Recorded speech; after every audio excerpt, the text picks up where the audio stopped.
Hey guys, how you going? Welcome to the Positive Experience podcast, where we look at the good, the bad and the ugly in living your best life. Today's segment is called In the Trenches, where we look behind the scenes at what's happening in the clinic.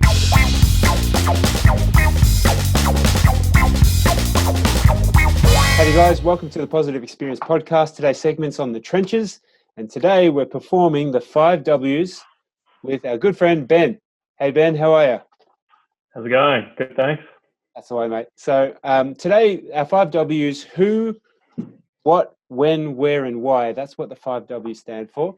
And for you guys at home, I just want you to imagine that we jumped into the time machine, and Ben is about to jump into his university degree. That's the context of our conversation here today, okay? So I hope you enjoy. It's a good chance for us to get to know Ben a little bit better. So here we go. The first W is who. So Ben, tell us a little bit about you and where you're from before we get into the nitty gritty of the 5W's, mate. First W, who?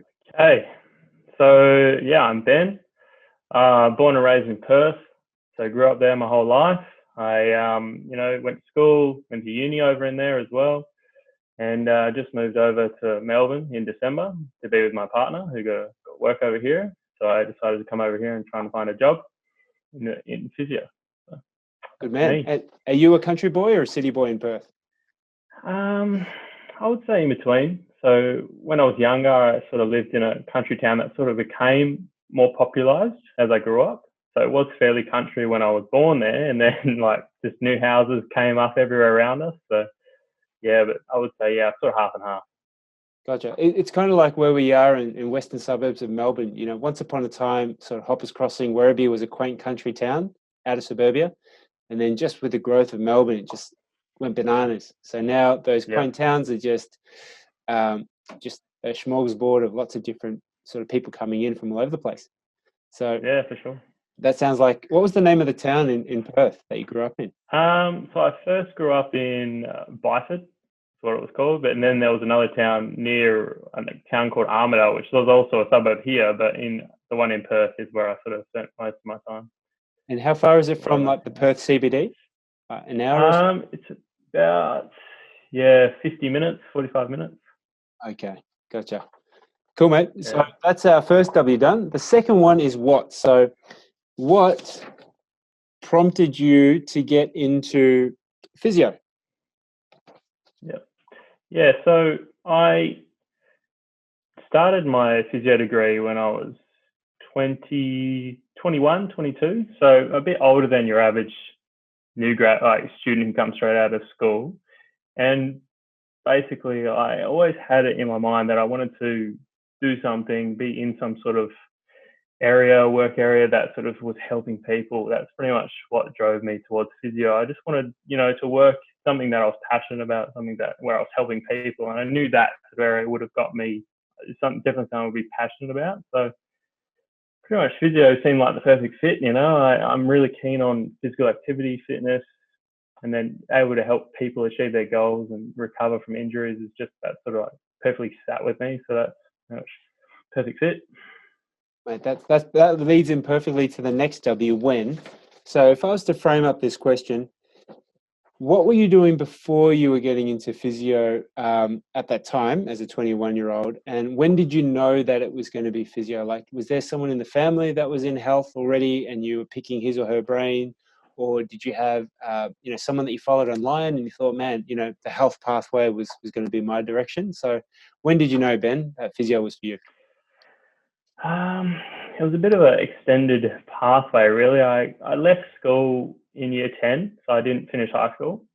And then I went to TAFE. Well, they have TAFE in Perth. I'm sure they have it here as well. We do, yeah. And I did some course called conservation land management. So it wasn't really at all like physio. It was just more, I was more interested in like the environment and like, some sort of, recovering natural land areas and stuff like that. So I worked in that area for a while, a lot of like bushland rehabilitation and stuff like that for a few years. And then I decided to go back to uni again. And I first started a degree called International Aid and Development, which is sort of like that UN style sort of stuff, but there was no real direct pathway to getting a job. So I had to I did a year of that. Changed to exercise physiology at another uni that I was at. So I was at Murdoch University first in Perth. So I did try those 2 degrees, and then exercise physiology. I was like, oh yeah, this is pretty cool, but it's not as hands-on and stuff like that as I wanted. So one of my lecturers was like, well, maybe you should try and transfer over to Curtin University where they offer physiotherapy. And he said, it's hard to get in. Only 10 people can transfer into that degree, because I hadn't got the ATAR score for school. So I had to, I didn't have enough grades to get in. So I had to go over to Curtin University. I did a year of a health science degree, and I had to get it was like a 90 average or something in every unit, and there was only 10 spots, and it was just pretty stressful, but I had, hard work, and I got in, so that was good. And yeah. Wow. That degree. That is, to me, it sounds like you're at like a buffet, you're kind of sampling a lot of different things. And this is really interesting to me because, a lot of people may get fixed on the idea of just a straight line to the goal that they're wanting to achieve. And they may not realize that it's quite a journey. It's tricky. You might go 2 steps forward, 1 step back, and it wasn't entirely clear for you at the time being a younger man, but then things eventually started to present itself. So you still hold those values. Like I'm getting to know you and the things that you enjoy, and so I know that a lot of the land conservation, a lot of the philosophies that I'm learning about you is great and consistent, and I can see how you're applying that to the way that you practice in health, which is awesome. So just to segue into the 4th W, where one of my first physio mentors was a tutor and he graduated years ago from Curtin University, Jace Gilbert. And he is, there's a couple of universities from my experience that have a really good way of educating their graduates. So like, for example, I graduated from Melbourne University, but the La Trobe University students in Melbourne, they're very good with the hands-on manual skills and, critical thought. Curtin, to my understanding, is that same sort of thing. They're very highly, a very good reputation in the physio world. So, where was the? So Curtin University was where you studied, and how did you find your experience at Curtin? Yeah, so I sort of, with Curtin, I didn't realize it had the reputation that it had because, in my first few years of studying there, it was pretty much, there's only a couple of options in Perth for studying physiotherapy, and Curtin's one of them. And that was the program that I sort of just leaned towards just because I knew people at the uni and I knew it had a reasonably good reputation. So I went there. And then, it wasn't until like my 3rd and final year that I realized how good the actual teaching was at Curtin, because listening to podcasts and things like that of experts in the field from overseas, they're always mentioning Curtin and these high-level researchers and all the research that's coming out of Curtin University with regards to physiotherapy. And so it's really a privilege to have been able to study there and learn from those people and become, a new grade clinician. As well as, as you said, a lot of the clinical reasoning and all that sort of things like that is very high level. So it gives me a good entry point into the industry, I think. Perfect.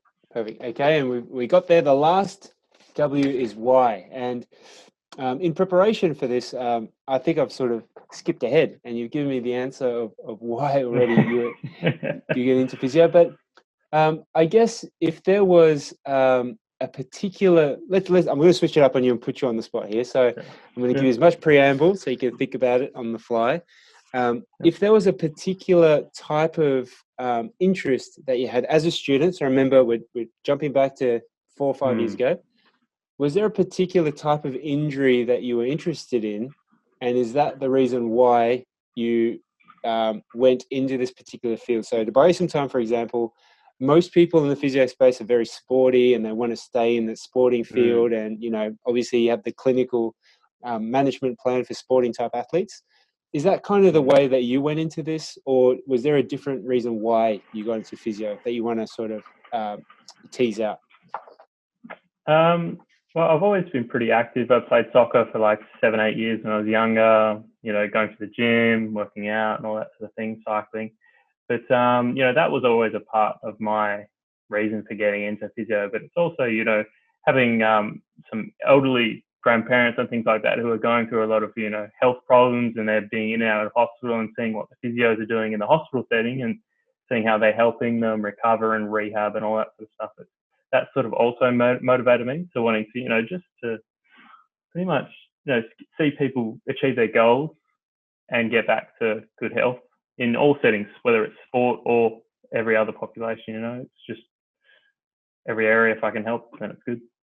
Right. I think that's an important point to hit out, because in this field that we're in your personal space, we're getting to know you, and a lot of it just relies on the physio, the professional, being a people person, understanding people's problems, having the empathy to, I may not be suffering the same pain as you, and I may have a clinical idea of where to take you, but at the same time, wanting to have a heart for the troubles that you're going through, because it obviously builds rapport, and like Ben, and at the same time, we're achieving your goals, kind of coaching your way through to get you back to your full health. So that concludes our 5Ws. You did very well. Congratulations. I threw a curveball at you at the end there. So the next time we'll record our 5W, we'll have potentially a different theme. It may be on sport. We can hash out soccer and how that unraveled or revealed itself to you, or high school. But I just wanted to thank you for letting us put you under the microscope today, Ben. No worries. And just so for you guys at home, thanks for tuning in. Before you run away, I'd just like to point you towards a free online resource that we have at ProPhysio Plus. We have a free 10-minute call where if you have any questions about anything that you may have, feel free to make a time online. So go to our website. There'll be a link attached to this video. Jump on. Any of the guys are happy to field any questions that you may have. We have our physical locations are still open. And if you prefer to have help from home, we can help you there too through our telehealth service. So just want to give a quick plug for our free 10-minute phone call. And you can find that online at prophysioplus.com.au. Ben, thanks for your time, big fella. We'll catch up again with you soon. All right, see ya. See you guys. Making health simple. Bye.